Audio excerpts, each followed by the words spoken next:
C'est un coup très dur pour la CIA en Asie centrale et occidentale, un appareil spécial de type 11 ABACN emportant les éléments les plus importants du commandement des opérations clandestines en Irak, Iran et Afghanistan a été abattu par un ou plusieurs missiles solaires, près de Ghazni en Afghanistan. Les services de guerre psychologique du CENTCOM ont tous été mobilisés en un temps record pour qualifier l'information de fausse, puis quand des images de l'appareil détruit ont été diffusées sur le net, toute la nébuleuse médiaguerre atlantiste au sein des réseaux sociaux et des médias s'est enclenchée pour démentir que l'appareil ait été abattu par les talibans d'Afghanistan ou le corps des gardiens de la révolution iranienne.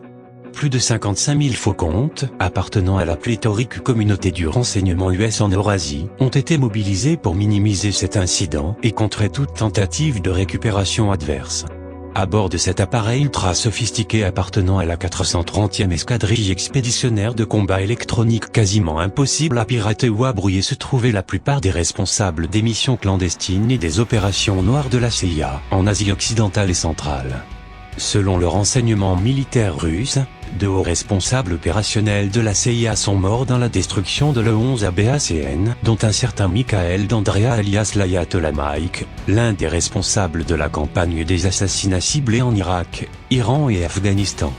18 autres responsables opérationnels de l'agence sont soit morts ou portés disparus, 3 auraient été capturés selon des sources locales afghanes.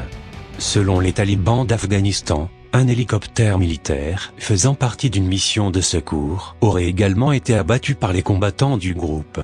Reste à savoir qui dispose des capacités suffisantes en matière de guerre électronique et en cyberguerre, pour aveugler et brouiller un appareil comme le E-11A, car à l'évidence les talibans ne disposent pas de telles capacités, et il paraît peu vraisemblable qu'une simple salve de missiles SAM tirée un peu au hasard ait pu atteindre ce type d'appareil, qui survole l'ensemble de l'Afghanistan depuis des années, à partir de la base aérienne de Kandahar.